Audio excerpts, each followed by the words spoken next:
Baik, Assalamualaikum warahmatullahi wabarakatuh. Waalaikumsalam warahmatullahi Alhamdulillah, wabarakatuh. salatu wassalamu ala rasulillah wa ala alihi wa sahbihi wa mawalah. Amma ba'du. Puji syukur kita panjatkan kehadirat Allah Subhanahu wa taala. Tidak terasa kita sudah memasuki pertemuan yang kelima dan mudah-mudahan kita tetap diberikan kesehatan oleh Allah Subhanahu wa taala. Salawat beserta salam senantiasa selalu kita curahkan, hadiahkan kepada junjungan alam Nabi besar Muhammad sallallahu alaihi wasallam. Bapak Ibu yang sama-sama berbahagia, insya Allah di siang hari ini kita akan diskusi kelompok 1 dengan tema kejelasan dan kebenaran ilmiah. Untuk itu saya minta nanti salah satu menjadi moderator untuk menjadi fasilitator terkait dengan berlangsungnya proses diskusi kita hari ini.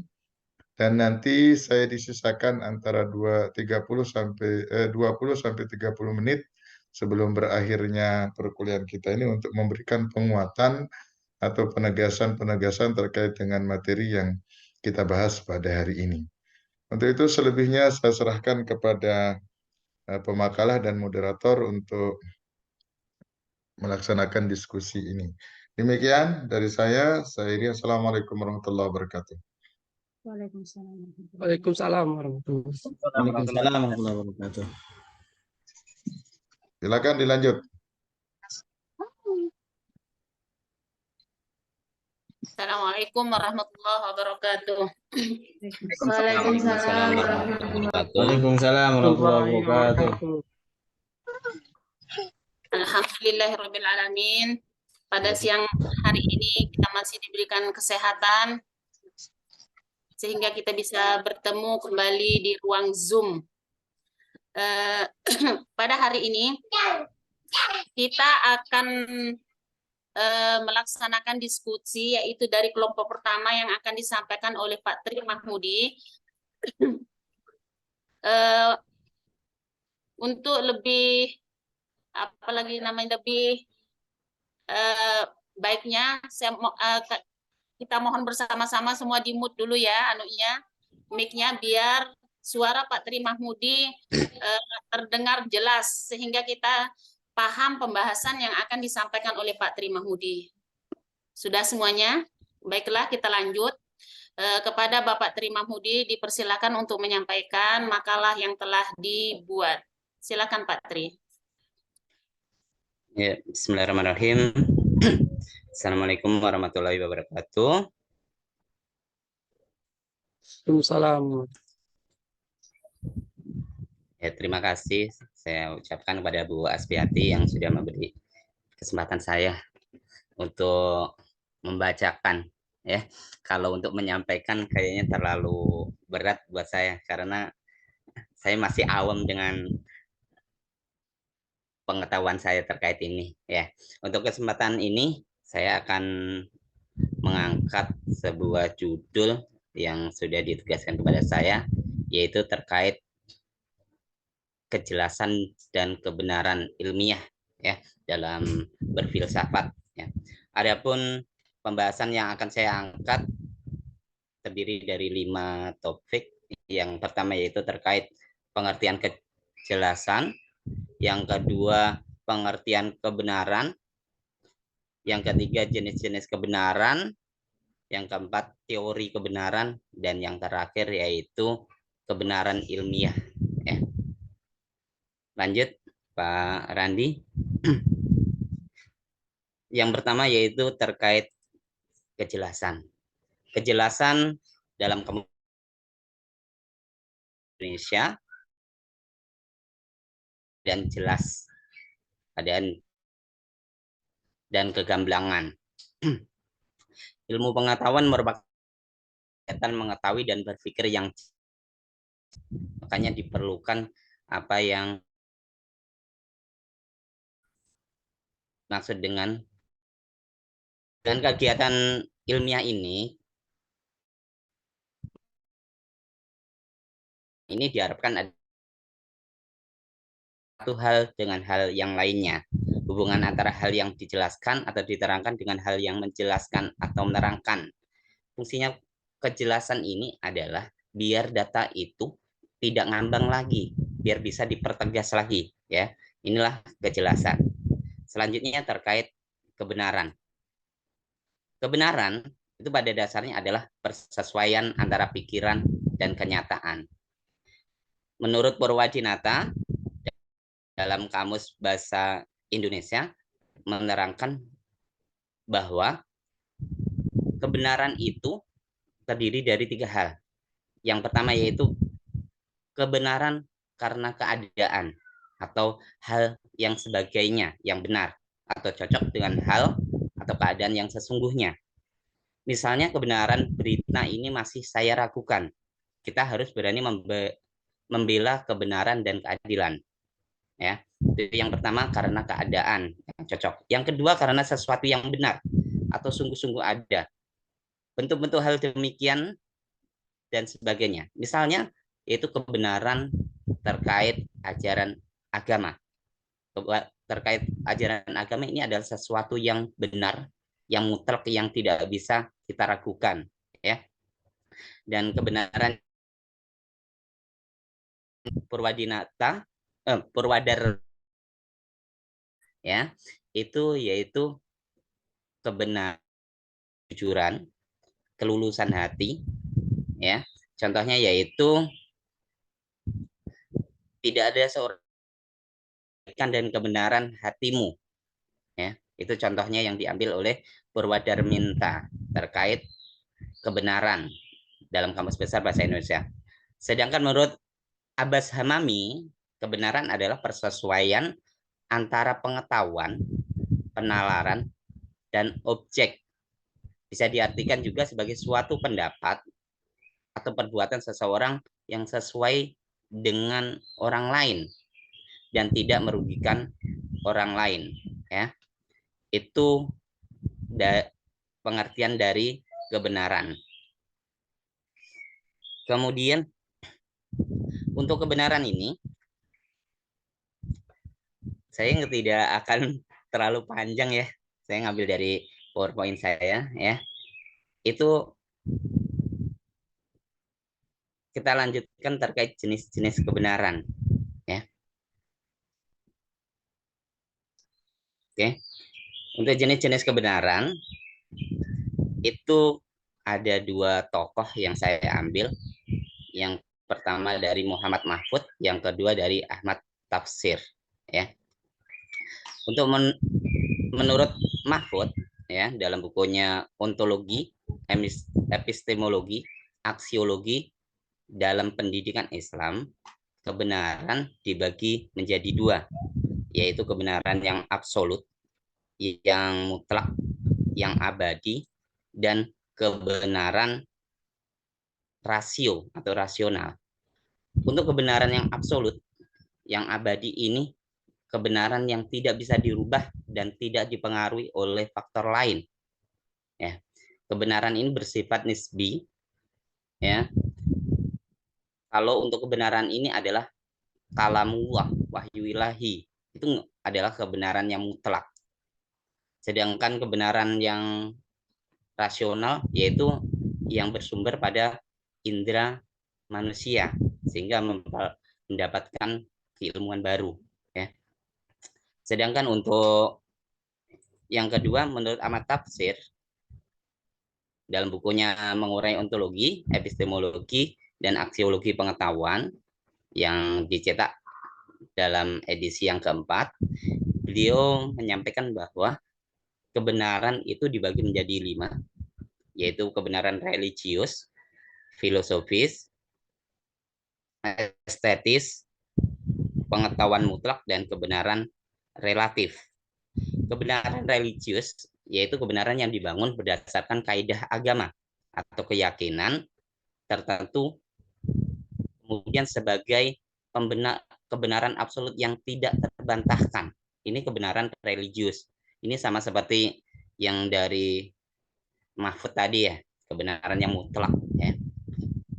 Yang kedua, kebenaran filosofis, yaitu kebenaran dari hasil perenungan terhadap hakikat dari sesuatu, meskipun pemikiran tersebut bersifat subjektif atau relatif. Yang ketiga yaitu kebenaran estetis, yaitu kebenaran yang berdasarkan penilaian dari indah atau buruk. Yang keempat, kebenaran ilmiah, yaitu kebenaran yang ditandai terpenuhinya syarat-syarat ilmiah yang divalidasi oleh bukti empiris, hasil pengukuran objektif sesuai dengan data dan fakta. Yang kelima yaitu kebenaran pengetahuan mutlak, yaitu kebenaran yang tidak berubah dan ada pada hakikat dirinya sendiri. Dan yang terakhir yaitu kebenaran relatif, yaitu kebenaran yang berubah-ubah, tidak tetap dan dapat dipengaruhi hal lain di luar hakikat dirinya.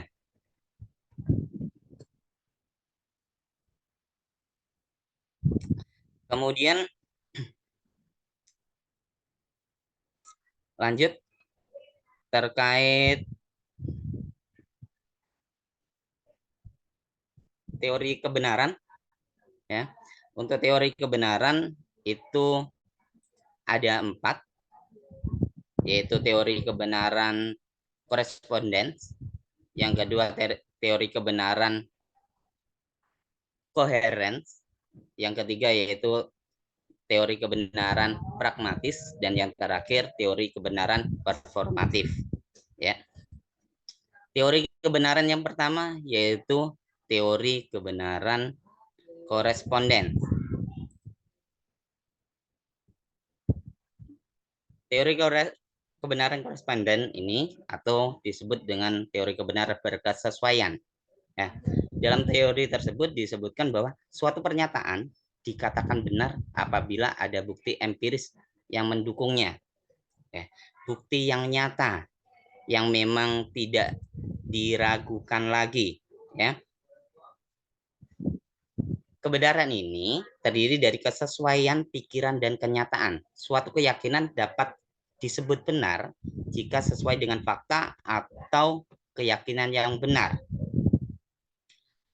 Jika ide yang terkandung sesuai dengan objek sebagaimana kenyataan. Ya.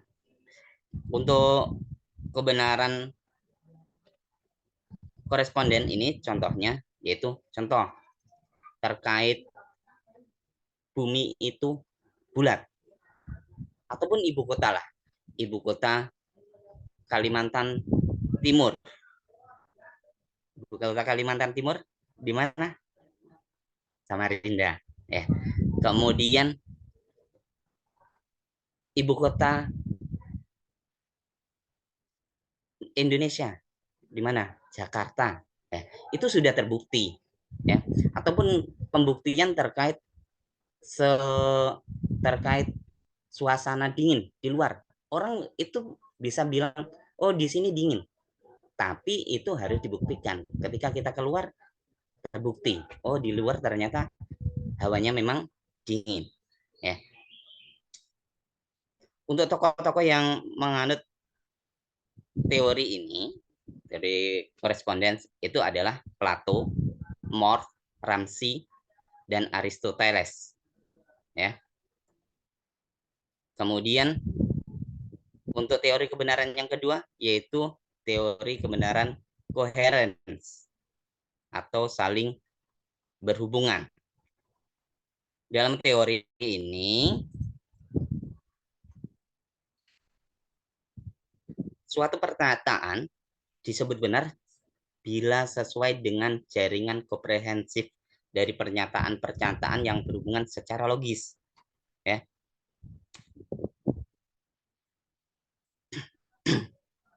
Teori berpendapat bahwa kesesuaian antara suatu pernyataan dengan pernyataan-pernyataan yang lainnya yang sudah lebih dahulu diketahui, diterima, dan diakui sebagai benar. Suatu pernyataan benar jika pernyataan itu berhubungan atau koheren dengan proposisi lain yang benar atau pernyataan tersebut bersifat koheren atau konsisten dengan pernyataan-pernyataan sebelumnya yang dianggap benar. Dengan demikian, suatu putusan dianggap benar apabila mendapat penyaksian atau pembenaran oleh putusan-putusan lainnya yang terdahulu yang sudah diketahui, diterima, dan diakui kebenarannya. Karena sifatnya demikian, teori ini mengenal tingkat-tingkatan kebenaran. Ya, ini di sini derajat koherensi merupakan ukuran bagi derajat kebenaran. Bila kita menganggap bahwa semua manusia akan mati, itu adalah sebuah pernyataan yang benar, maka kita sebagai manusia pasti akan mati. Ya. Pernyataan itu benar sebab konsisten dengan pernyataan sebelumnya. Nah, untuk kebenaran koherensi ini paling banyak berlaku dalam ilmu matematika. Ya. Kemudian untuk tokoh terkait kebenaran koherensi ini yaitu Bertrand Russell dan para penganut aliran realis yang berpendapat bahwa fakta material itu sifatnya mandiri dan tak terpengaruh oleh ide. Ya. Kemudian yang ketiga, teori kebenaran inherensi atau pragmatis. Ya. Pragmatis ini berasal dari bahasa Yunani yaitu pragmai, artinya yang dikerjakan.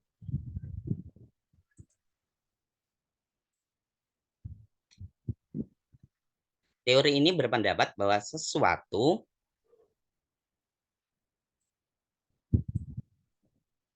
dianggap benar apabila berguna. Artinya kebenaran suatu pernyataan bersifat fungsional dalam kehidupan pragmatis. Ya. Teori pragmatis ini dicetuskan oleh Charles S. Peirce. Ya. Teori ini kemudian dikembangkan lagi oleh sebagian besar orang Amerika. Ajaran pragmatis ini memang memiliki banyak corak atau variasi, tetapi yang menyamakan di antara mereka adalah kebenaran diletakkan pada salah satu konsekuensi. William James contohnya mengatakan bahwa Tuhan ada. Benar, bagi seorang hidupnya mengalami perubahan karena percaya adanya Tuhan. Artinya, proposisi-proposisi yang membantu kita mengadakan penyesuaian yang memuaskan terhadap pengalaman-pengalaman kita adalah benar. Ataupun di contoh lain, semua besi bila dipanaskan itu akan memuai.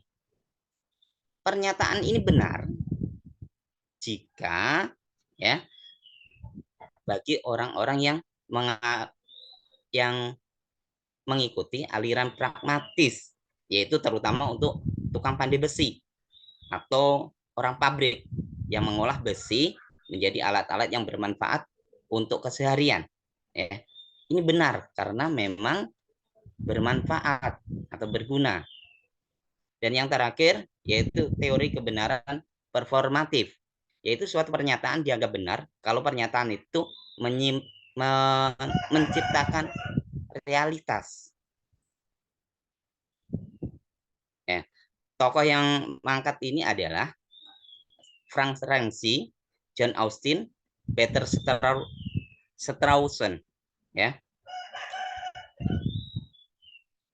Menurut teori ini, suatu pernyataan dianggap benar kalau pernyataan itu menciptakan realitas. Jadi pernyataan yang benar bukanlah pernyataan yang mengungkapkan realitas, tapi justru dengan pernyataan itu tercipta suatu realitas sebagaimana yang diungkapkan dalam pernyataan itu. Ya. Teori ini juga dikenal dengan tindak bahasa, yaitu mengaitkan kebenaran suatu tindakan yang dihubungkan dengan satu pernyataan. Contohnya, dengan ini saya mengangkat Pak Arbani menjadi Kosma di kelas PAI 4. Dengan pernyataan tersebut, ya, terciptalah sebuah realitas baru. Pak Arbani bekerja sebagai Kosma yang notabene dengan penunjukan tersebut, beliau semakin tampil, semakin berani di depan, ya, sesuai dengan amanah yang diembannya. Ataupun orang yang diangkat menjadi guru. Ya, bagi kita yang dianggap jadi guru, ketika kita sudah diangkat menjadi guru, secara otomatis kita harus menjiwai peran kita sebagai contoh, sebagai teladan bagi anak-anak. Ya, seperti itu. Ini teori kebenaran performatif. Ya. Selanjutnya, untuk teori kebenaran sudah. Selanjutnya terkait kebenaran ilmiah. Ya. Untuk kebenaran ilmiah ini tidak lepas dari sebuah karya ilmiah yang ingin diungkap dan diwujudkan. Suatu kebenaran tidak mungkin muncul tanpa adanya prosedur baku yang harus dilalui. Ya. Untuk kebenaran ilmiah ini yang saya ambil itu dari buku yang saya dapat, ada 2 jenis, yaitu kebenaran ilmiah dari sudut pandang subjektivitas. Yang kedua, kebenaran ilmiah dari sudut pandang objektivitas. Ya. Subjektivitas ini berkaitan erat dengan person, keakuan. Ya. Dalam hal filsafat, subjektif itu berkaitan dengan segala hal terkait kesadaran manusia yang menjadi tolak ukur, terkait eksistensi, terkait makna, terkait validitasnya. Ya. Kemudian dalam kebenaran dari sudut pandang subjektivitas ini, sesuatu dipandang benar itu jika didasarkan pada pribadi atau manusia yang menilai tentang sesuatu itu. Ya.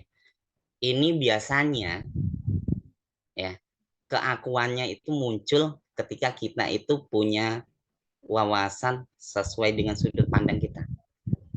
Saya kasih contoh peristiwa bom Bali. Ya. Bom Bali bagi pelaku bom Bali tersebut, bunuh diri kan, yang beberapa saat lalu, itu dianggap sebuah benar. Itu sebagai salah satu cara untuk mengurangi tindakan kejahatan lah. Nah, bagi orang yang melakukan itu sudah dianggap sebuah kebenaran.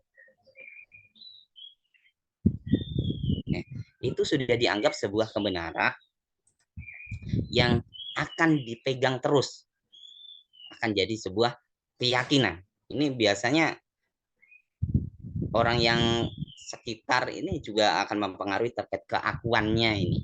Ya. Ini kebenaran secara subjektivitas. Ya. Yang kedua yaitu kebenaran secara objektivitas. Kebenaran dalam secara objektivitas itu adalah kebenaran yang ditandai oleh terpenuhinya syarat-syarat ilmiah, terutama menyangkut adanya teori yang menunjukkan serta sesuai dengan bukti. Kebenaran ilmiah divalidasi oleh bukti-bukti empiris, yaitu hasil pengukuran objektif lapangan. Kalau subjektivitas ini kembali ke personalnya, ya.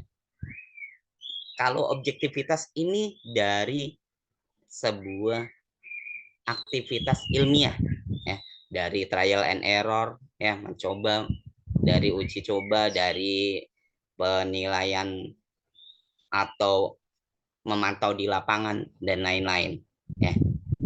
Demikian tadi ya, sedikit ya untuk kejelasan dan kebenaran. Ya. Mohon maaf atas dari penjelasan saya kalau ada yang kurang bisa dipahami, itu karena kelemahan saya dalam menyampaikan. Akhirul kalam, wassalamualaikum warahmatullahi wabarakatuh. Saya kembalikan ke moderator. Waalaikumsalam warahmatullahi wabarakatuh. Baiklah, itu tadi pemaparan makalah dari teman kita yaitu Bapak Tri Mahmudi. Mungkin pada kesempatan atau mungkin sesi pertama mungkin kita akan membuka 2 pertanyaan dulu dari teman-teman untuk mempertanyakan apa yang telah disampaikan oleh Bapak Tri Mahmudi. Silakan kepada dua orang penanya pertama, dipersilahkan. Ya, mungkin Pak Arbani sudah mengangkat tangan, silakan. Ya, Assalamualaikum warahmatullahi wabarakatuh. Waalaikumsalam warahmatullahi wabarakatuh. Yang menarik sekali berbicara tentang kebenaran ini ya. Sampai saya juga bingung, masih bingung tentang ketika kita bahas kebenaran. Ada di situ tadi kebenaran.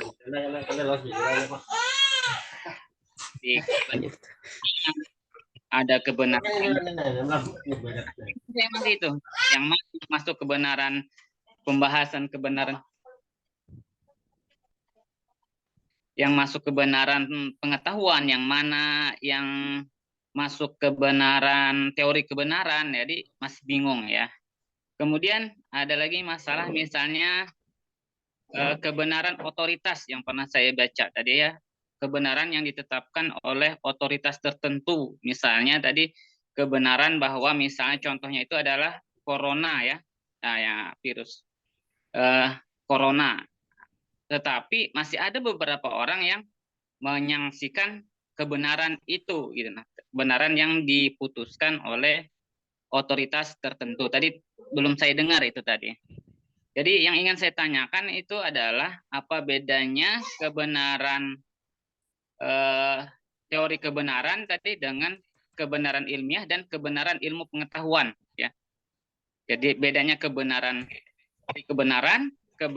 ilmiah dan kebenaran ilmu pengetahuan.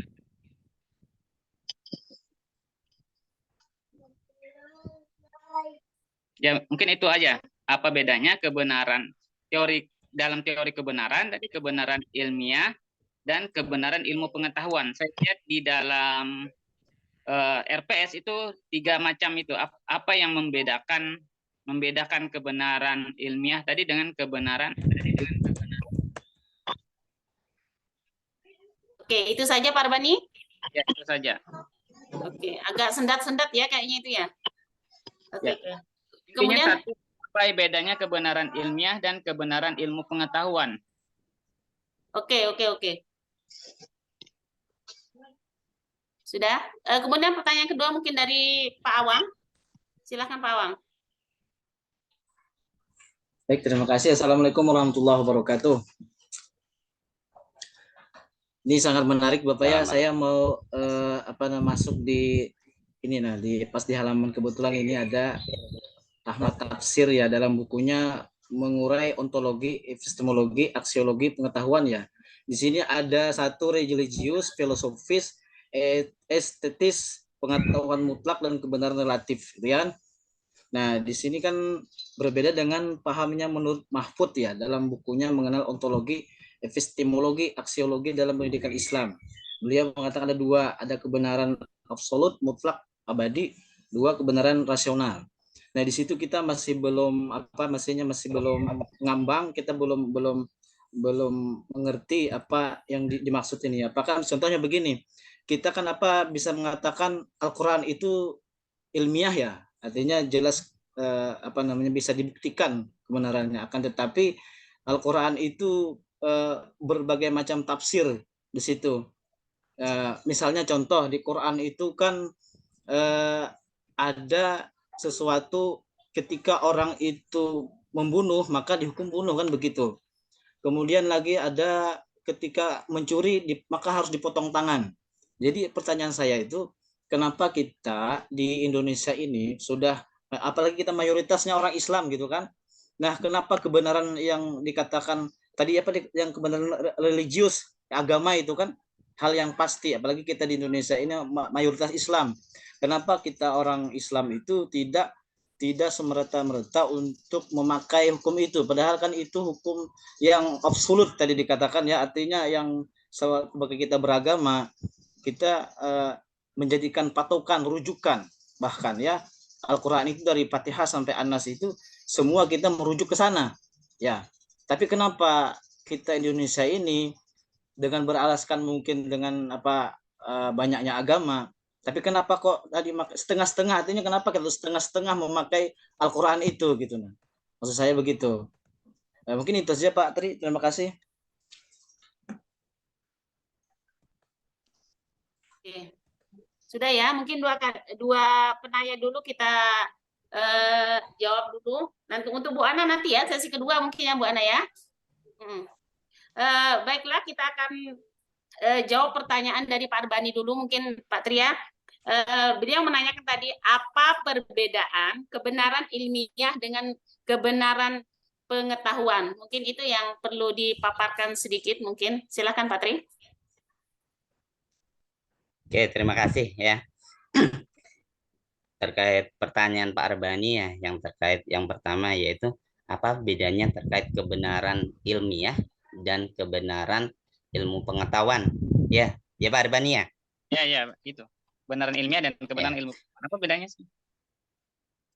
Kalau kebenaran ilmiah dan ilmu pengetahuan ini, kalau dari sudut pandang saya, mungkin cakupannya yang pertama yaitu kebenaran ilmu pengetahuan itu lebih luas daripada kebenaran ilmiah.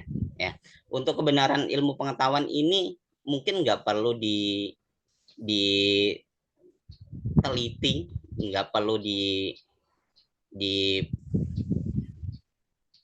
pelajari lebih mendalam, nggak perlu pakai trial and error ataupun yang masih bersifat ya apa ya objektif lah ya.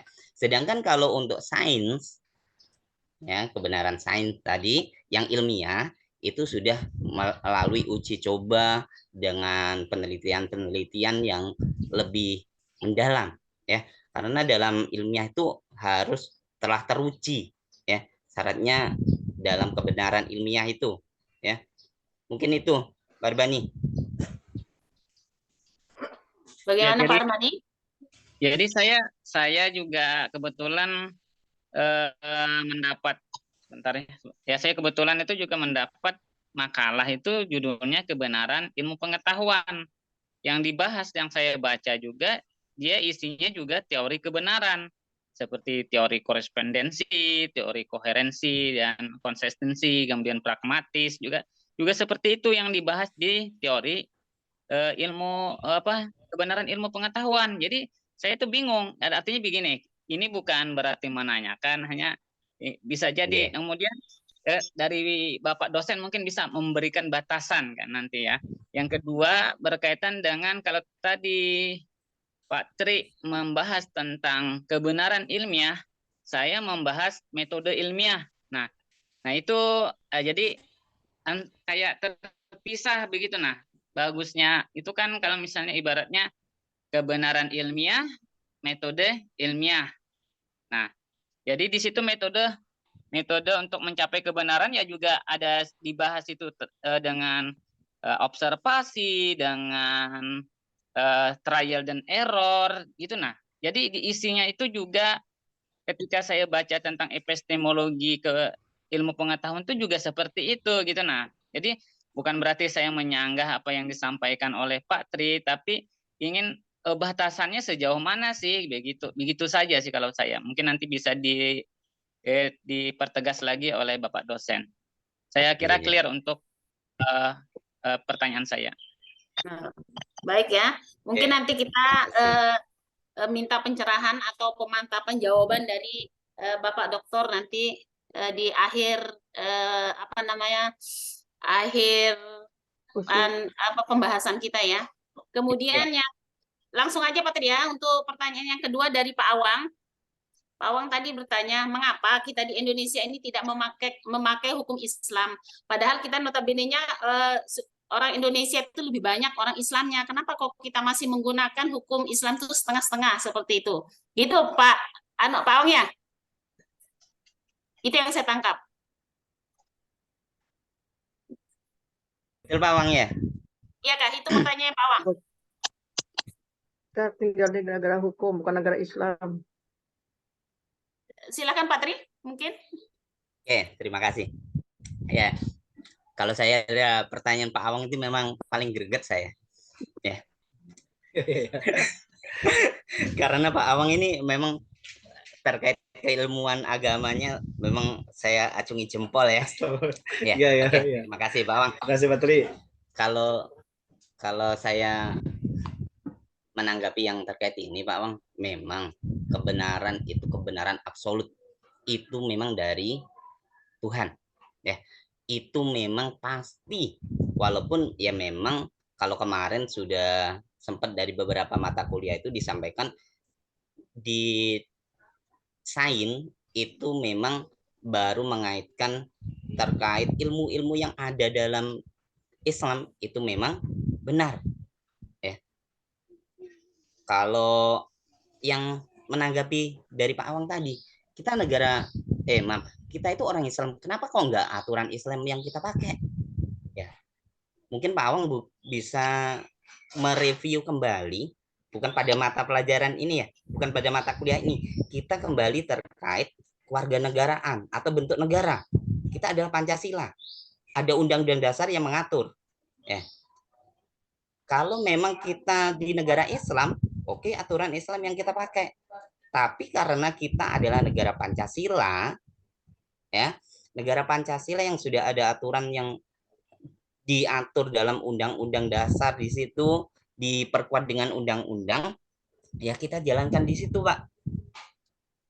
Karena kita ya bukan negara Islam. Kalau saya bilang bentuk negara kita itu bukan negara Islam ataupun negara khalifah seperti di Arab.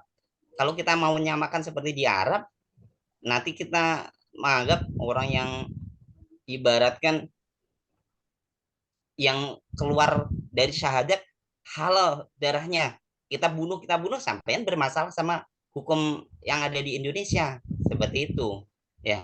Kita punya aturan tersendiri ya, mungkin itu yang membuat kita itu nggak bisa melakukan sepenuhnya terkait ajaran Islam ataupun undang-undang yang ada di Islam, kayak keluar nggak menutup aurat, dirajam, berzina seperti itu. Mungkin ada memang salah satu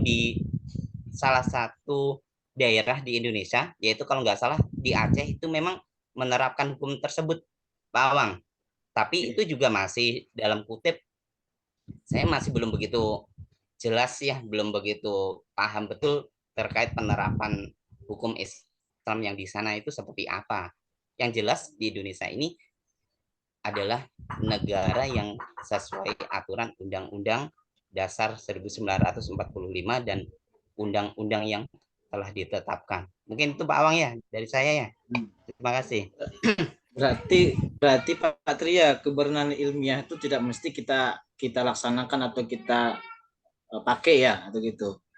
Yang saya pahami itu ya Pak Patria. Mungkin bisa kan dipertegas Pak Awang. Maksudnya? Gini, kan Quran itu kan ilmiah ya. Itu kan mutlak. Tapi bukan ilmiah. Al-Quran itu mutlak, kalam ilahi. Tapi bukan ilmiah maksudnya. Mutlak. Kalau Bapak ngambil dari Mahfud tadi kan, dari Mahfud ya, kebenaran mutlak itu kalam ilahi. Tapi bukan ilmiah itu maksudnya ya, gitu Pak? Mutlak termasuk ilmiah. Pak Awang. Iya. Jelas itu bisa dipertanggungjawabkan. Iya. Artinya sesuatu yang ilmiah itu sesuatu yang bisa dipertanggungjawabkan gitu. Kalau kita merujuknya Al-Quran sudah pasti begitu. Iya kan, kontradiksinya itu tadi kenapa tidak dipakai gitu nih. Jadi kembali lagi ke mungkin itu jawaban saya Pak Awang. Gimana Pak Awang? Sebentar dulu. Ada yang lainnya mau menanggapi? Saya mungkin boleh ada teman yang menanggapi mungkin dari saya siapa boleh. tadi? Pak Iman kah? Pak Iman mau menanggapi? Saya boleh? Oh iya, silakan Pak Fani. itu angkat tangan. Saya mau bertanya. Di dalam Al-Quran itu kalau saya pahami ada dua ya. Ada kebenaran yang ilmiah ya, seperti tadi dikatakan Pak Andre, apakah ilmiah? Ada memang kebenaran Al-Quran itu sifatnya ilmiah, bisa dibuktikan, bisa diteliti, dan akhirnya kita tahu hasilnya itu benar. Tetapi ada juga ke Al-Quran itu adalah yang bersumber dari keyakinan. Kenapa? Bukan berarti itu tidak benar, tetapi otak kita ini tidak sampai mikirnya sampai ke situ. Nah, maksud saya, dia benar, kita yakini sebagai sebuah kebenaran, Tetapi kita tidak mampu membuktikan, bukan karena Al-Quran itu salah, tetapi karena kelemahan otak kita itu. Jadi ada dua, ada yang memang di dalam Al-Quran itu sifatnya kebenarannya bisa kita buktikan, artinya akal kita bisa sampai ke situ. Ada juga yang kebenarannya harus diyakini, karena kemampuan akal kita ini terbatas. Itu pandangan saya pribadi itu begitu Pak Awang. Mungkin bisa yang lain menambahkan. Ada yang lain mungkin yang mau menambahkan kembali? Mungkin saya memperkuat saja, Bu. Kalau berdasarkan Mahfud MD itu, negara itu bukan memberlakukan hukum agama, melainkan memproteksikan ketaatan warga negara yang ingin menjalankan ajaran agamanya. Jadi memberi hak-hak setiap warga negara untuk melaksanakan ajaran agamanya, bukan memberlakukan hukum agama. Itu berdasarkan pernyataan Mahfud MD. Udah? Mungkin itu bagaimana Pak Awang? Nanti diperjelas Pak Dokter aja itu. Ya mungkin cukup aja, cukup. Cukup aja ya. Nanti mungkin Atau yang lain mau nanya. iya. Nanti diperjelas lagi Pak Awang ya sama Dokter. Mungkin untuk sesi kedua kita buka kembali. Mungkin ada 2 pertanyaan, yaitu mungkin pertama Bu Ana ya. Silakan Bu Ana. Pak Tri tadi kan dijelaskan kebenaran ilmiah itu ada 2, yaitu subjektivitas dan objektivitas. Tadi dicontohkan apa tadi, peristiwa bom Bali menurut pelaku itu adalah sebuah kebenaran karena mengurangi kemaksiatan ya. Nah, ini kebenaran ini apakah bisa dikatakan sebuah kebenaran, padahal menurut norma hukum ini adalah tindakan terorisme, Pak. Seperti itu, mungkin saya bisa dipahamkan sedikit. Terima kasih. Kemudian itu tadi pertanyaan yang pertama ya. Kemudian untuk pertanyaan kedua dipersilakan ke Ibu Nurjana, silakan. Terima kasih. Pertanyaannya yaitu tadi sudah dijelaskan oleh Pak Tri, mungkin jawabannya sudah ada di situ ya. Bagaimana cara seseorang untuk mendapatkan atau memperoleh asal-usul kebenaran dalam pandangan filsafat ilmu dan penerapannya dalam kehidupan. Itu saja, terima kasih. Minta tolong Bu diulang Bu, agak kurang jelas punya saya ini. Bagaimana cara? Bagaimana cara seseorang mendapatkan atau memperoleh asal-usul kebenaran yang tadi udah dijelaskan dalam pandangan filsafat ilmu mata kuliah kita itu dan penerapannya dalam kehidupan. Tuh. Penerapannya dan asal-usul kebenaran. Itu saja. Terima kasih. Baik. Untuk 2 pertanyaan dulu ya. Yang pertama tadi mungkin dari Bu Ana. Masalah bom Bali, Pak Tri ya. Apakah itu bisa dianggap sebuah kebenaran? Sementara itu adalah dikatakan sebagai aksi teroris kali ya. Seperti itu. Coba Pak Tri diperjelas dulu kepada Bu Ana. Pesan paling banyak ini kalau diskusi ini sudah menanyanya. Oke, saya tanggapi ya Bu ya. Untuk peristiwa bom Bali, apakah bisa dibilang, kenapa kok dibilang benar? Sedangkan di dalam agama itu salah dari orang lain. Sekarang saya nanya sama bapak-bapaknya aja ya. Bapak-bapaknya dulu atau ibu-ibunya dulu ini? Nanya. Oh, ibu-ibunya aja, Gin. Kayaknya banyak ibunya. Bu, poligami itu mau nggak, Ibu? Enggak. Mau. Saya nanya itu Poligami aja. ada, tidak menentang, tapi jangan. Enggak, saya mau. Saya nanya, Ibu mau? Tidak. Sudah kan jawabannya satu, ya? Tidak. Kenapa? Sampai mau dimadu. Mau diracun, Bu? Karena meragukan itu aja, keadilannya. Betul. Nah, meragukan keadilannya. Bapak-bapaknya mau poligami? Senang. Maunya mau barangkali. Tapi kalau masalah poligami itu kan ya tergantung orangnya, Pak. Ada juga banyak juga yang poligami. Ada tuntunannya juga, Pak. Ada aturannya. Jawaban personal aja, Kita Pak. bukan menyalahkan ya. Itu ada. Di Quran ada kok itu. Selama Poligami. dia bisa berlaku Laki-laki adil. Oke, itu sudah beristri cukup. lebih dari Cukup di situ. satu Ya, orang. bahas Itu poligami Mas. saya Cukup, ikutan Bu. nih. Cukup, Bu. Ini kayaknya memanjang ini. Dia Nah, pengantar saya aja, kasih contoh pengantar seperti aja itu, Bu. ini. Sebuah Contoh aja. aturan, sebuah ilmu itu sudah ada. Kayak dalam agama tadi, mengambil yang terkait bom Bali. Itu kan kalau bahasanya mengurangi maksiat, membunuh kafir, tingkatan kafir itu ada. Ya, kafir yang boleh dibunuh ataupun yang nggak boleh dibunuh. Mungkin yang paham kitabnya lebih ya di situ. Bagi pelakunya tetap dianggap benar, Bu, karena sudah yakin itu sebuah keyakinan benar. Bagi ibu-ibu, kenapa kok nggak mau poligami? Padahal hukum agama sudah bilang perintah untuk poligami. Kenapa nggak mau? Ya itulah karena yakin saya nggak mau dimadu. Daripada dimadu, mendingan dikasih uang. Ya, keyakinan inilah, Bu. Ya, kembali betul ke itu. Personal masing-masing. Makanya subjektif itu kembali ke personalnya. Ya, personal masing-masing. Dan mungkin nyambung yang dari Bu Nurjana tadi ya. Gimana proses untuk terkait asal usul. Apa tadi, Bu? Asal usul kebenaran. Asal usul kebenaran. Asal usul kebenaran. Ya, mungkin nyambung tadi. Lingkungan akan mempengaruhi, pendidikan akan mempengaruhi. Kayak tadi, pelaku bom Bali kenapa kok melakukan itu bisa dianggap benar? Lingkungannya sudah menyampaikan, oh itu benar, itu jihad, itu ini itu. Itu akan mempengaruhi di situ. Ya. Ataupun pendidikan terkait meninggalkan sholat itu salah, mencuri itu salah, ataupun makan makanan yang kok bilang bersih kotor, itu pendidikan akan mempengaruhi. Ya, kalau orang yang lingkupnya orang umum pakai baju pendek, celana pendek biasa, itu normal, benar, itu nggak bikin malu. Tapi bagi orang yang lingkupnya Islami, perempuan nggak pakai jilbab, oh itu salah. Nah, itu ya. Kalau mohon maaf kalau ada kesalahan dalam saya menjawab, paham, mudah dipahami. Saya kembalikan ke moderator. Baiklah, itu jawaban dari Pak Tri. Ya, tadi yang punya Bu Siti Nurjana sudah dijawab sekalian, kayak itu belum? Ya, sudah itu. Asal usulnya. Ya. Hebat. Apa lagi menanggapi ini? Ada yang mau menambahin mungkin teman-teman? Dari jawaban Pak Tri, siapa tahu ada yang mau menambahin? Saya boleh. Oh ya, silakan Pak Iman.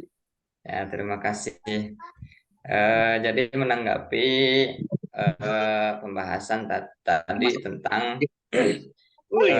mungkin meluruskan ya, mungkin yang dianggap yang bom Bali itu menjadi benar itu mungkin dari dianggap benar bagi golongannya, gitu ya. Jangan sampai kita yang menganggap benar, karena saya yakin mereka itu bukan salah dalam dia mengambil dalil yang sahih misalkan, tapi yang saya yakini mereka itu bukan salah mengambil dalil, tapi salah dalam mengambil pemahaman terhadap dalil tersebut. Terkadang ada orang-orang atau golongan-golongan itu mengambil sebuah dalil dengan tekstual gitu, seperti yang terjadi misalkan orang yang bermaksiat halal dibunuh. Padahal zaman Nabi itu tidak seperti itu kan. Dakwahnya Nabi itu tidak serta-merta langsung memerangi, tapi ada adab-adabnya tersendiri seperti itu. Bukan berarti setiap ada maksiat langsung dibunuh. Itu kan bisa dibilang kejam, Pak ya. Dengar gitu kalau bahasa Jawa tuh.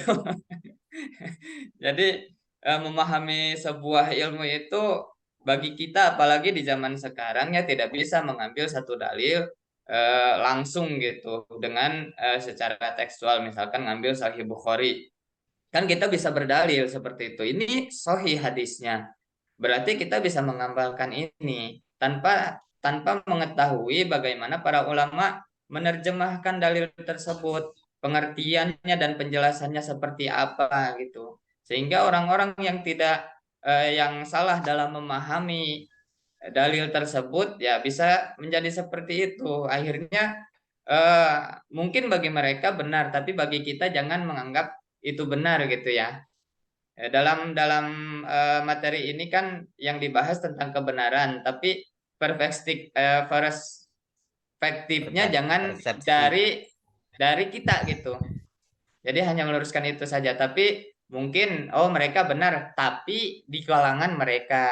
Bagi kita itu sesuatu yang tidak benar. Kalau kita membenarkan bisa jadi dalam satu kelompok dalam satu kelas ini ada yang tertarik, termotivasi gitu. Jangan sampai seperti itu.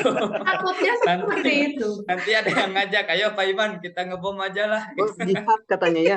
Itu ya, terima kasih. Tertarik ini kira-kira. Ya, boleh berpendapat sebentar. Sudah selesai Pak Iman ya? Sudah selesai Pak Iman? Ya sudah segitu segitu Silakan saja. untuk Pak Armandi, coba silakan bagaimana pendapat.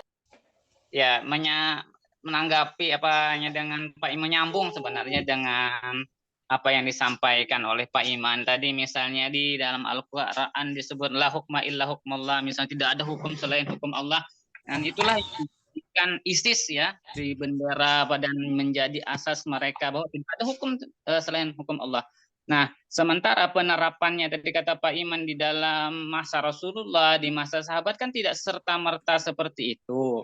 Nah, sehingga doktrin itulah yang membuat seseorang itu menjadi terdoktrin ya. Jadi dia menggunakan Al-Quran, menggunakan hadis-hadis yang sahih, tapi dalam penafsirannya, nah penafsirannya itulah yang mereka itu membatasi ya, dengan membatasi dengan menganggap bahwa pendapatnya itulah yang benar. Nah inilah yang kadang berbahaya itu ketika seseorang itu hanya meyakini pendapatnya saja, pendapat di kalangannya saja yang benar, dan menolak mentah-mentah lah golongan atau kelompok lain. Ini yang berbahaya ketika seseorang itu ibaratnya seperti katak dalam tempurung. Pokoknya selain yang saya yang berbeda dengan saya itu salah. Nah itu yang berbahaya ketika kita masih terbuka, masih mau menerima, walaupun kita tidak menjalankan apa yang orang lain yakini itu, tapi kita masih mau menerima mereka. Menurut saya itu masih bagus. Kalau sudah merasa, wah, sayalah yang paling benar, kelompok saya lah yang paling benar, kelompok lain di luar saya salah, maka disitulah sebenarnya mulai terjadinya penyimpangan. Mungkin itu saja dari saya. Baik, itu tadi jawaban ya.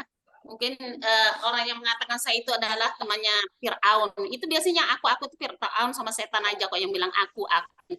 Pokoknya mengatakan aku itu adalah Fir'aun dan setan. Berarti ada yang ngomong aku. Patri, bagaimana Patri? Berarti Oke. yang ngomong aku. Sudah Bu, punya Bu Nurjana sudah terjawab tadi ya? Ya. Oke. Kemudian bagaimana mau lanjut Patri atau untuk sesi yang ketiga?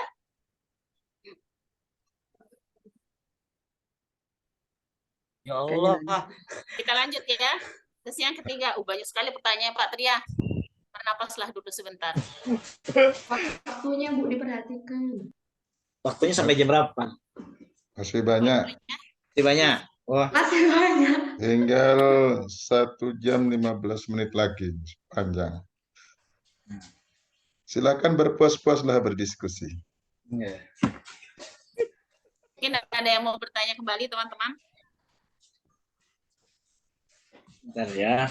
Pak Wong mau bahas ini poligami lagi kah? Tadi Saya belum terkait bahas ya, ini. saya mau menanggapi tadi yang masalah teroris tadi ya.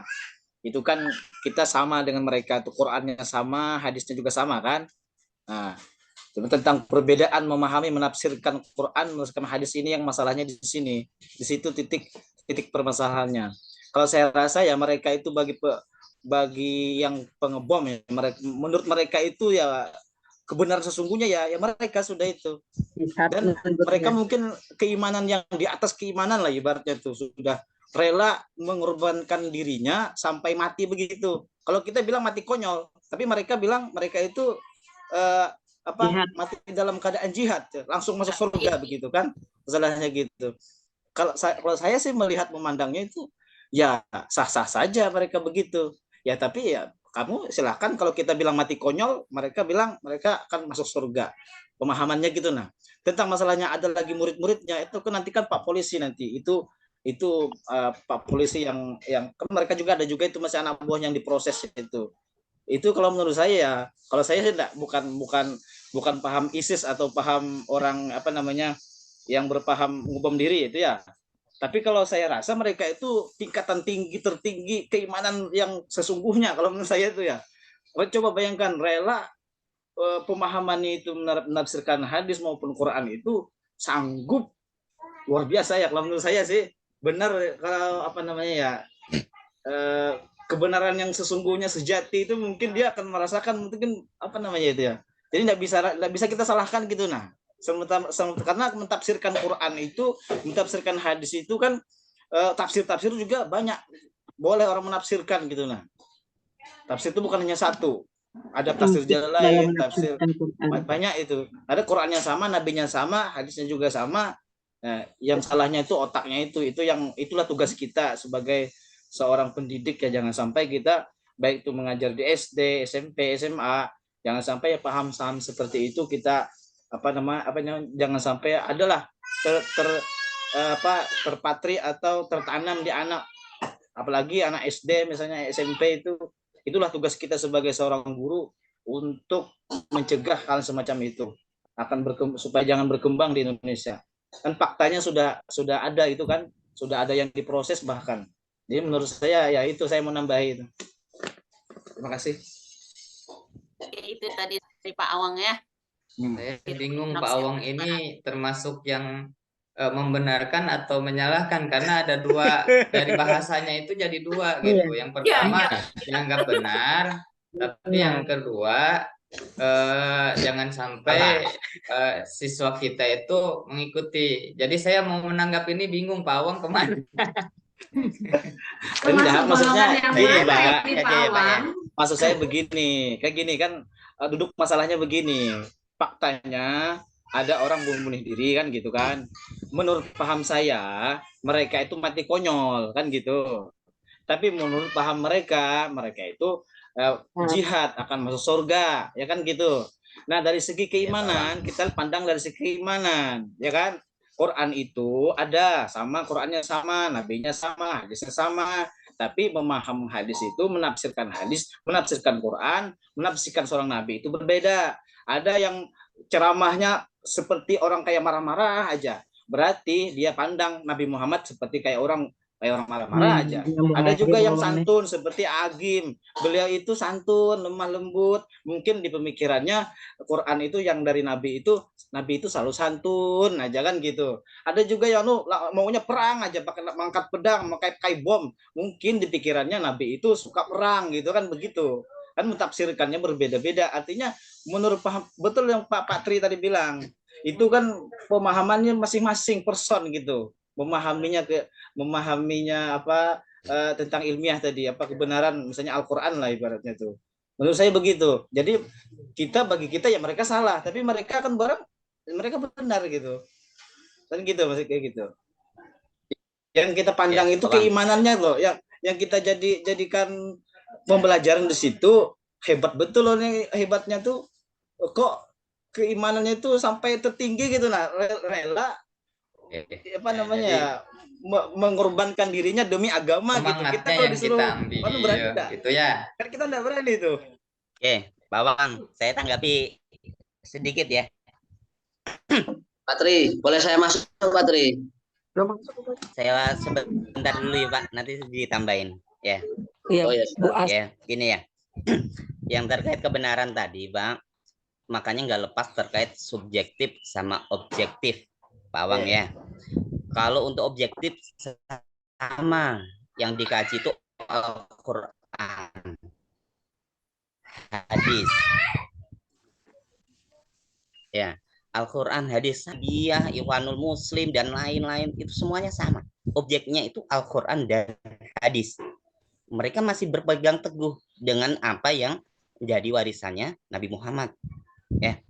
Tapi kembali, yang di objek ini sudut pandangnya. Mungkin ya memang orang yang menilainya itu dari sudut pandang mana.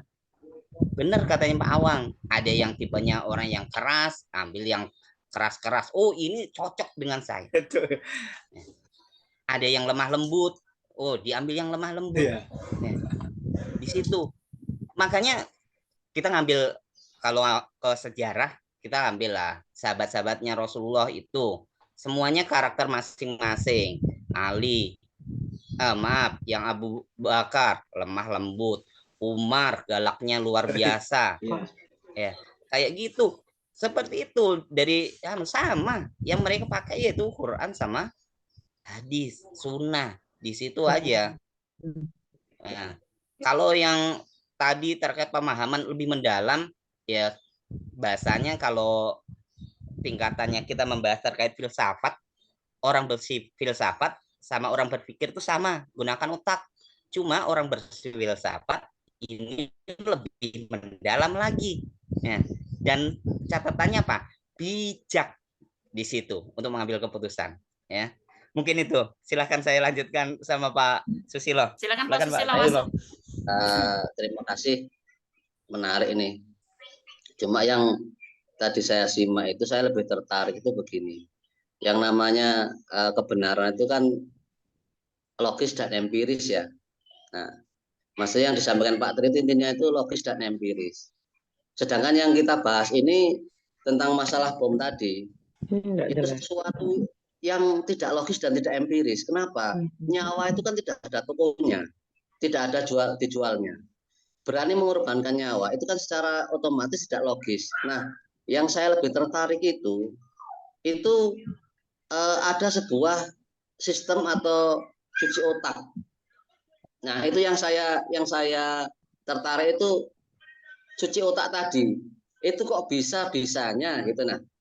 Sampai yang ibaratnya ngebom ini benar-benar meyakini bahwa itu kebenaran. Nah, itu kan berarti ada proses cuci otak tadi. Nah, apakah kira-kira ini untuk kita semua aja, maksudnya pertanyaan untuk kita semua, bukan untuk Pak Tri saja. Apakah di dalam bom tersebut yang di dalamnya itu ada cuci otak itu termasuk?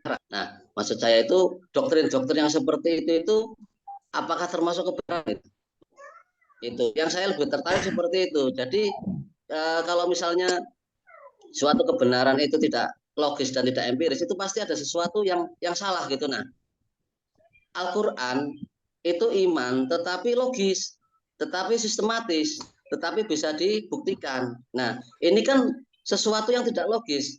Orang itu bunuh diri belum tentu masuk surga.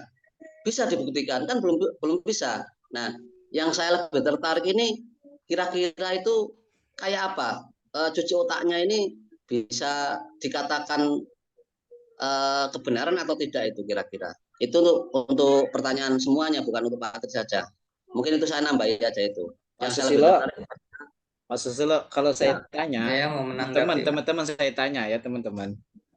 Kalau saya katakan kitab suci itu fiksi, teman-teman sama enggak sepahaman dengan saya? Logis itu Pak. Saya bilang kitab suci itu fiksi. Fiksi itu kan berarti tidak nyata itu Pak. Ya. Enggak setuju lah. Ya, kalau namanya fiksi itu berarti tidak nyata. Nah, sedangkan kitab itu sudah nyata. Fiksi itu Pak. Dibuktikan dengan kebenaran. Maksudnya begini loh, orang itu bunuh diri, sudah jelaskah dia masuk surga? Kan begitu. Maksud saya itu yang kita bahas itu di dalam artian itu ada sesuatu yang di situ ditimbulkan sesuatu yang ada doktrin-doktrin sesuatu yang dalam artian cuci otak tadi. Nah, itu.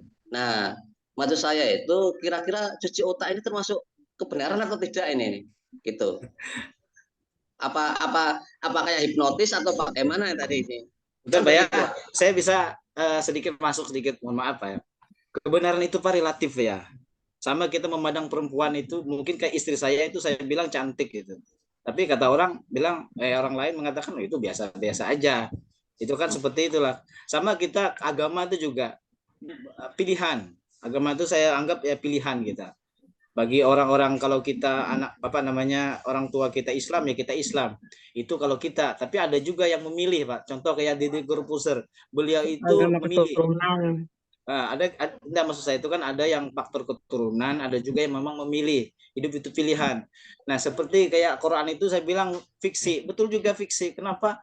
Karena kita belum pernah melihat di Quran dijelaskan bahwa dijelaskan ada surga dan neraka kan gitu. Kita juga belum pernah melihat, bahkan di mimpi pun kita juga belum pernah melihat surga itu gimana sih. Kan kita hanya diceritakan aja.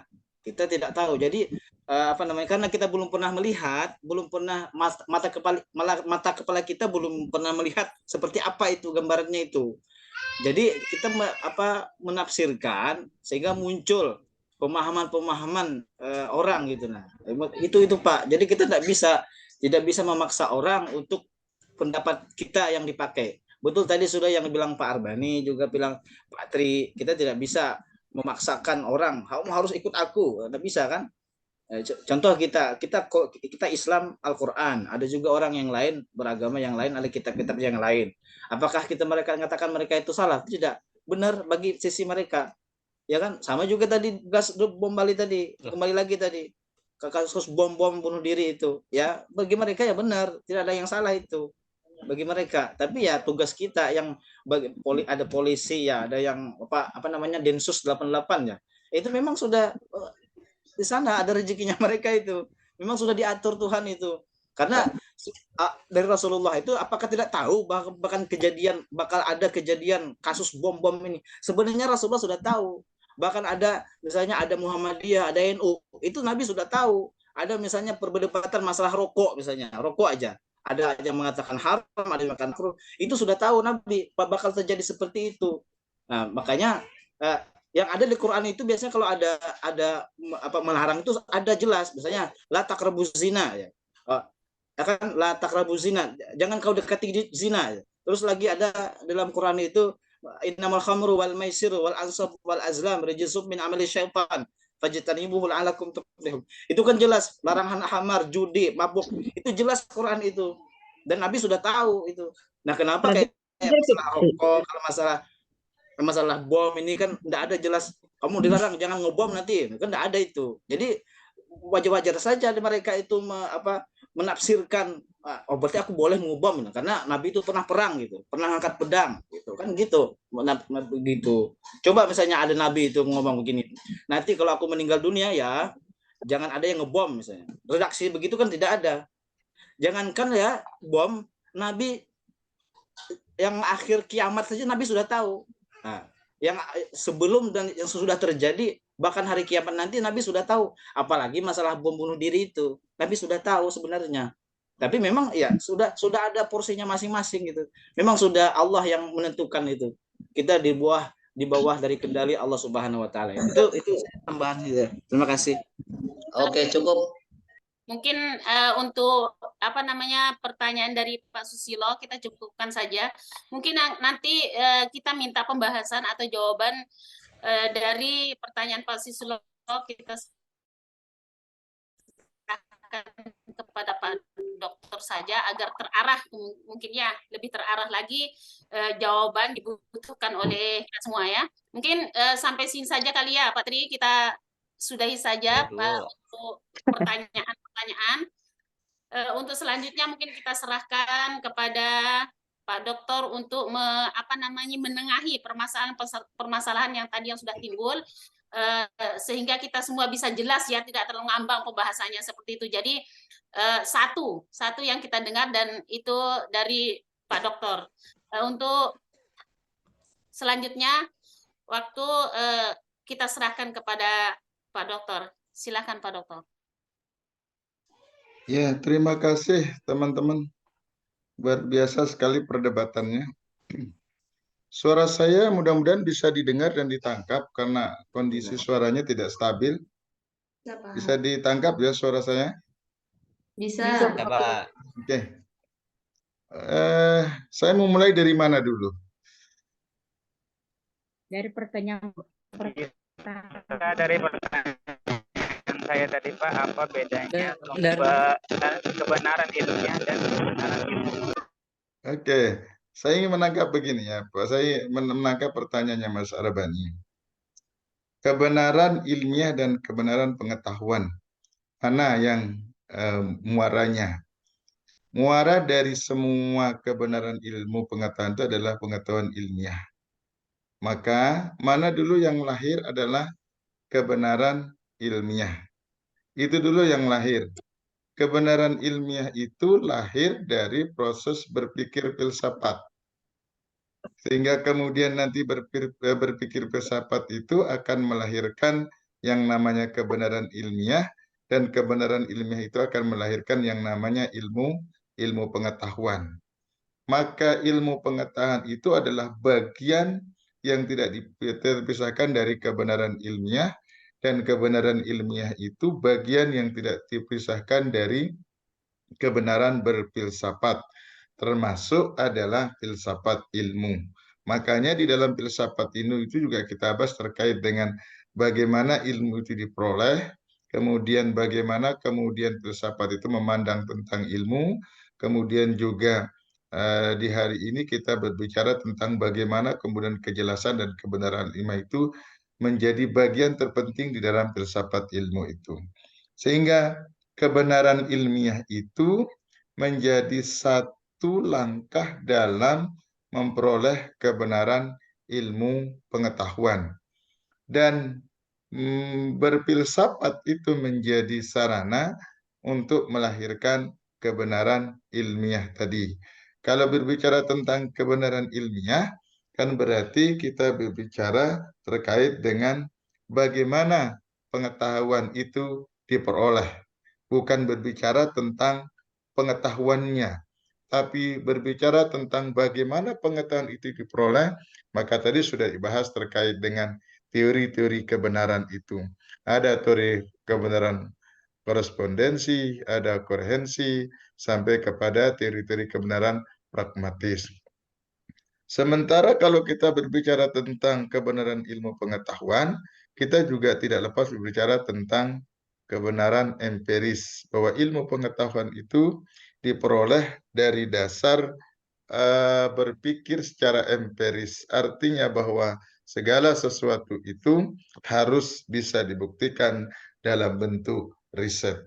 Ilmu pengetahuan itu lahir dari bagaimana kemudian para pemikir itu melakukan riset terhadap segala sesuatu yang mereka pikirkan dalam aktivitas sehari-hari. Itu Mas Arbani yang bisa saya tangkap dari pertanyaan Mas Arbani. Oke ya Mas Arbani? Untuk anunya Pak, apanya kajian pembahasannya apa yang membedakannya Pak antara kebenaran ilmiah dan kebenaran ilmu pengetahuan untuk sub-sub materinya lagi Pak? Untuk kebenaran ilmu pengetahuan itu kan berbicara tentang ilmunya itu sendiri. Sementara kebenaran ilmu pengetahuan itu berbicara tentang bagaimana kemudian kebenaran itu diperoleh. Kemudian bagaimana kemudian berbicara juga berkaitan dengan teori-teori kebenaran. Tidak berbicara tentang bagaimana ilmu itu akan diperoleh. Sementara ilmu pengetahuan itu berbicara tentang kebenaran ilmu pengetahuan itu berbicara tentang bagaimana ilmu itu diperoleh. Nanti mungkin sampai kepada apa itu materinya Mas Arbani, materi apa itu?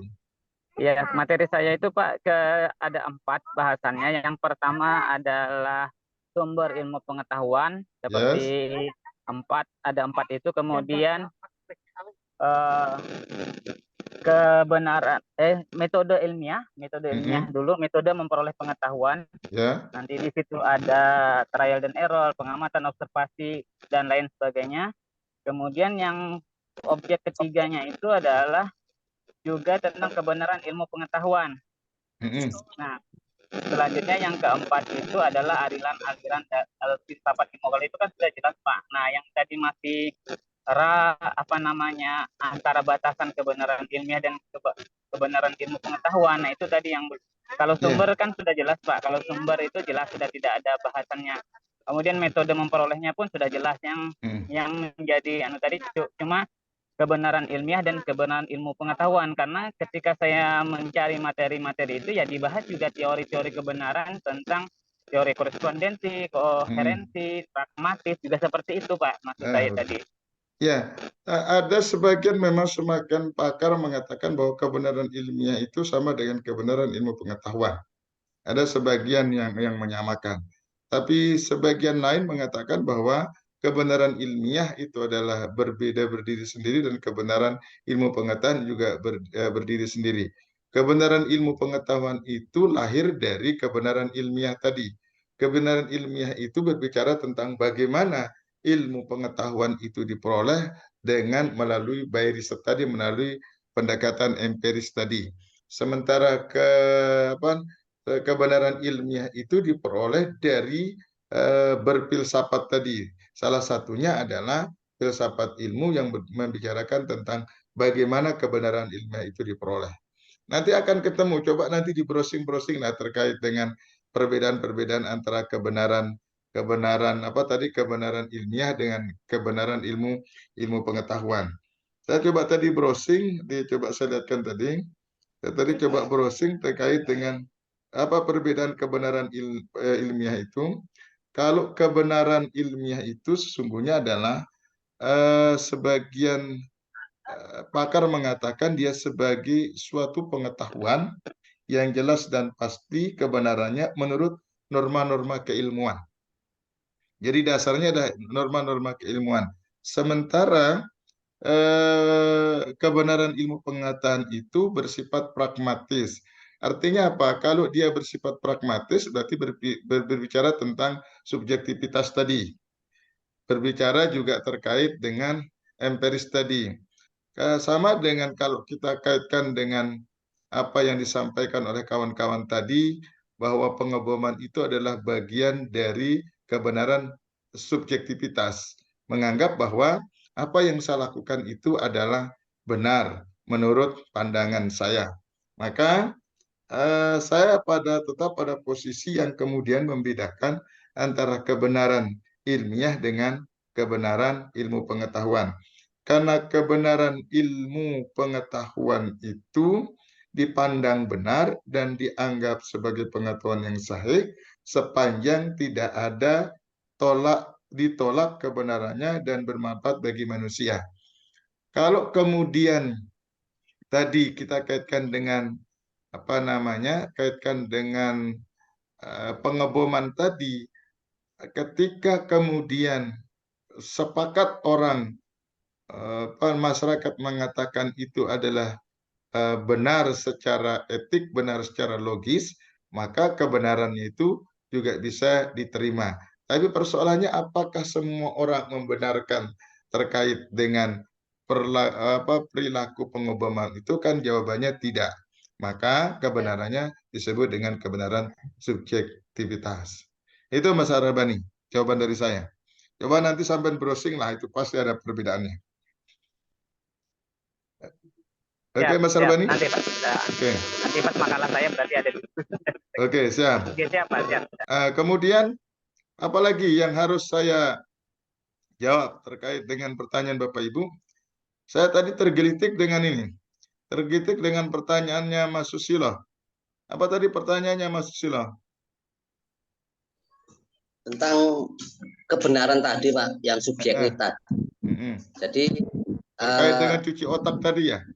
Cuci otak tadi Pak. Jadi kan karena urusan dengan nyawa itu kan tidak ada ibaratnya buktinya. Kalau misalnya kita itu setelah mati terus masuk surga kan tidak ada buktinya. Tetapi di situ berani sampai bunuh diri dan di situ ada sebuah ranah cuci otak, apakah itu bisa dikatakan kebenaran Pak? Maksudnya cuci otak atau sama dengan tadi Pak gitu. Ya, kalau ditanya kenapa itu termasuk kebenaran, iya, kebenaran subjektivitas namanya. Ya, itu namanya kebenaran subjektivitas. Maka kenapa kemudian cuci otak itu bisa berhasil? Ada 6 sebab utamanya, Bapak Ibu. Karena dia merupakan kegiatan memang yang dilakukan dengan skill, dengan melakukan by riset, maka dia tetap disebut dengan kebenaran. Tapi kebenaran yang bagaimana? Tentu kebenaran yang subjektivitas. Tadi kan sudah dilihat tadi macam-macam kebenaran kan? Termasuk saya lihat tadi ada kebenaran subjektivitas. Maka ada 6 faktor penyebab kenapa kemudian cuci otak itu selalu berhasil untuk para anggota-anggota pemula. Yang pertama adalah monopoli kebenaran. Biasanya mentor itu akan selalu monopoli kebenaran. Kebenaran itu menurut mentor adalah kebenaran organisasinya pribadi. Kebenaran hakiki adalah kebenaran yang diyakini. Maka saya tidak menyalahkan pemahaman. Yang salah siapa? Guru dan mentornya, guru atau mentornya. Kalau pertanyaannya apakah pemahamannya salah? Tidak. Yang salah siapa? Gurunya atau mentornya. Itu yang salah. Terus yang salah yang kedua siapa? Kita tidak berguru pada guru yang tepat. Andai kan kita berguru pada guru yang tepat, maka tidak akan terjadi penyimpangan-penyimpangan seperti tadi.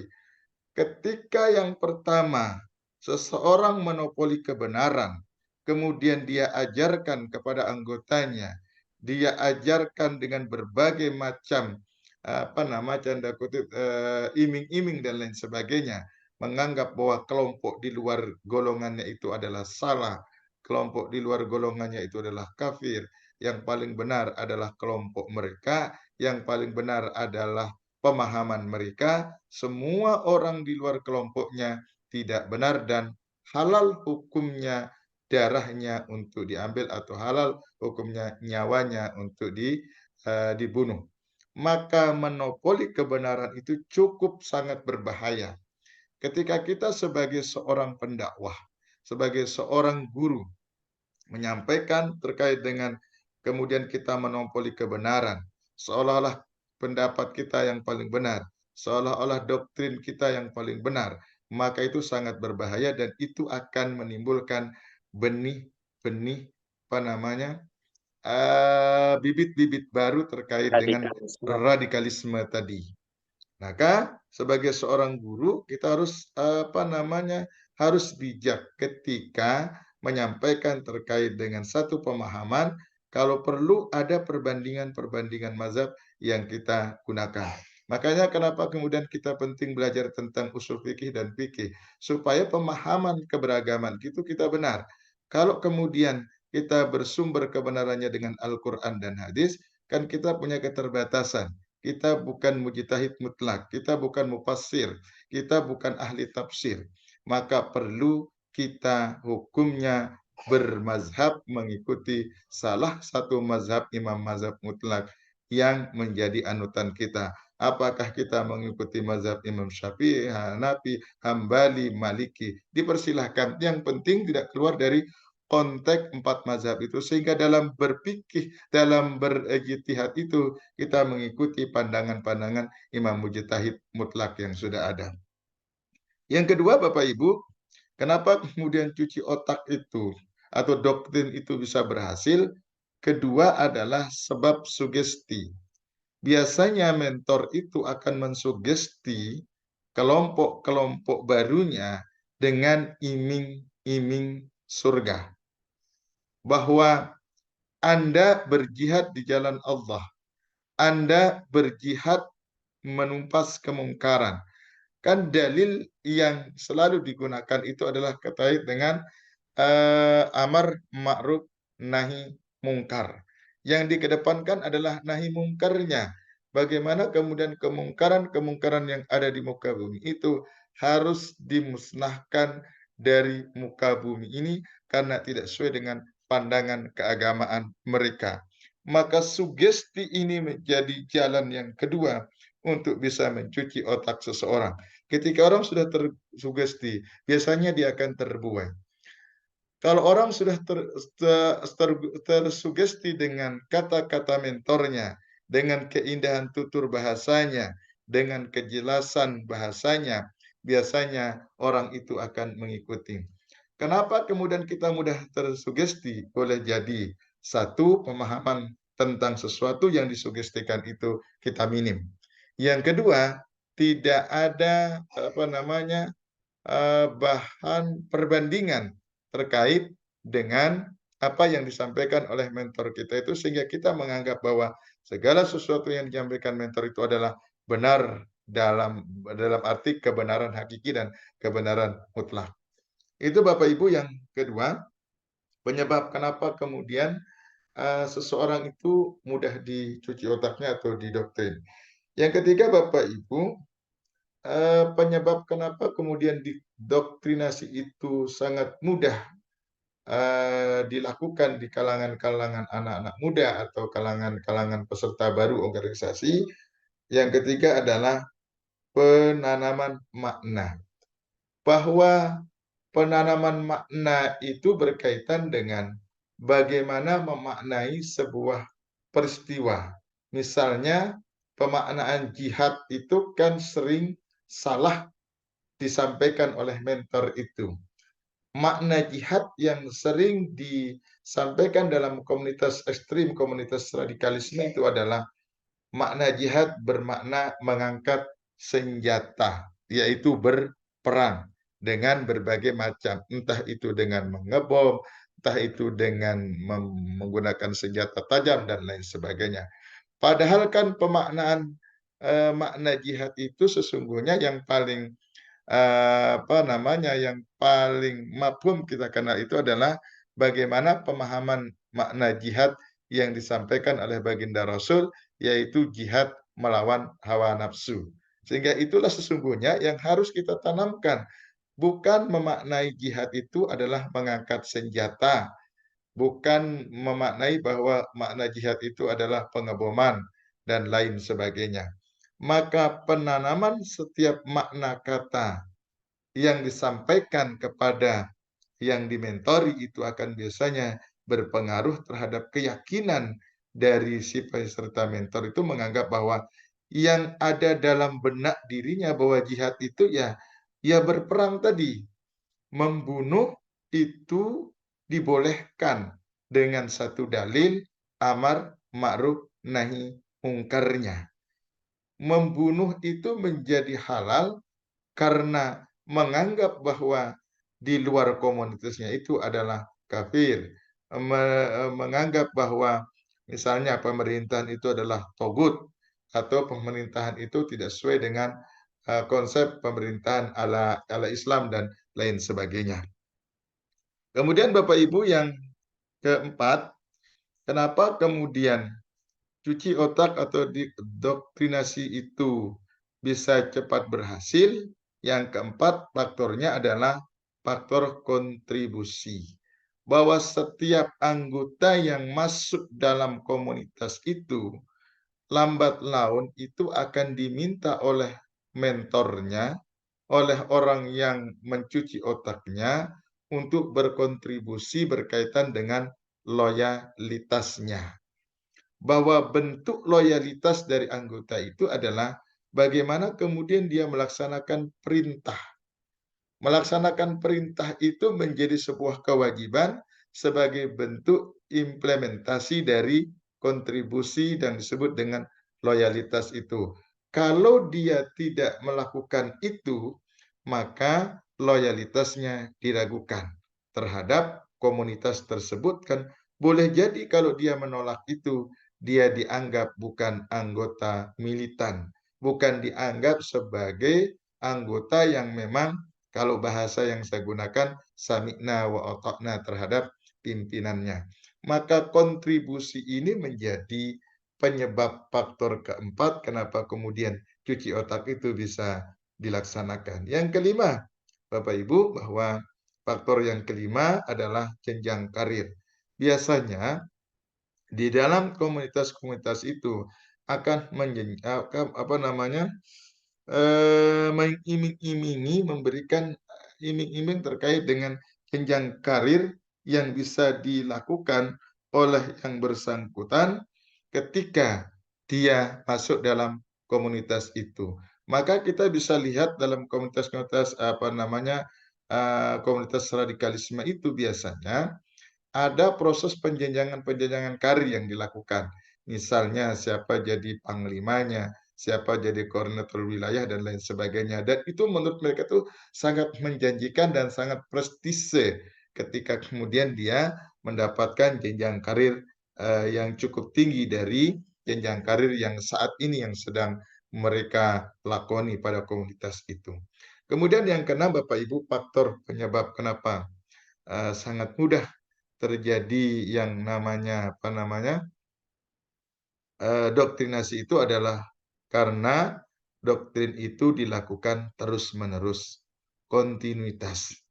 Bahwa cuci otak itu tidak cukup sekali 2 kali, tapi terus dilakukan setiap hari oleh mentornya. Maka ketika itu dilakukan berulang-ulang, maka pasti akan terjadi keyakinan bahwa yang bersangkutan akan mengalami keinginan. Sebentar, baterai saya lobby sebentar ya.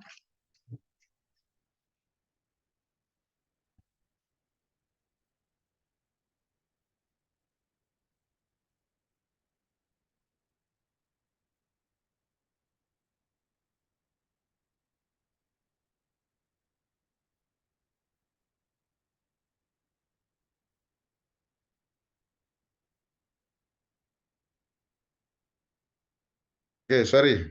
Baik, itu ya. Jadi Bapak Ibu itu 6 faktor kenapa kemudian cuci otak itu terjadi.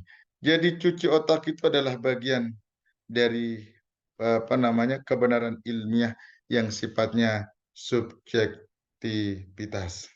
Oke, saya kira itu tanggapan saya. Ada lagi yang belum saya tanggapi? Ada lagi Bapak Ibu? Silakan.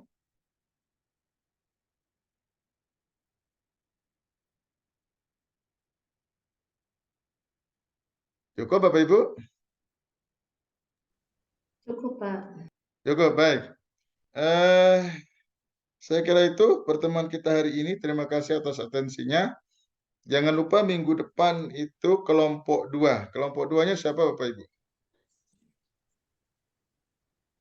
Kelompok 2 siapa? 2 siapa? Saya sama Ibu Emi. Siapa? Bu Asti sama Bu Emi. Apa pembahasannya? Ontologi hakikat pengetahuan. Oke, hakikat ilmu pengetahuan dan seterusnya ya. Iya, Pak. Kita masih online minggu depan Bapak Ibu. Online, Pak. Masih online ya. Oke, nanti saya tunggu informasinya kapan kita offline-nya. Tanggal 13 Pak Dokter. Jadi tanggal 13. Masih koordinasi lagi dengan anak muda dan kita semua dosen. Artinya pastikan bahwa Mas Arbani ketika ke Samarinda itu semua dosen bisa offline. Iya, Pak. Supaya nanti Bapak Ibu tidak sia-sia ke sana. Betul. Oke. Baik, terima kasih Bapak Ibu atas atensinya. Jangan lupa absennya. Setelah ini saya tutup absennya ya. Demikian, kurang lebihnya saya mohon maaf. Ya, gimana? Dicek dulu teman-teman yang belum absen, nanti barangkali ada yang kelewatan. Ya makanya saya berikan waktu sekitar 5 menit lah untuk setelah saya tutup, saya berikan waktu 5 menit untuk saya belum absen. Cek seksi kembali. Mas Arbani dalam perjalanan nggak? Iya Pak, bawa orang tua jalan-jalan Sangatta Pak. Walah, sayang mertua. Ya. Ibu Ana kapan jalan-jalan ke Sangatta sama Pak Susilo? Iya. Tunggu waktu Pak, tunggu sangu. Iya. Baik, terima kasih. Saya akhiri. Assalamualaikum warahmatullahi wabarakatuh. Waalaikumsalam. Oke, saya izin keluar Bapak Ibu ya. Iya Pak, terima kasih Pak.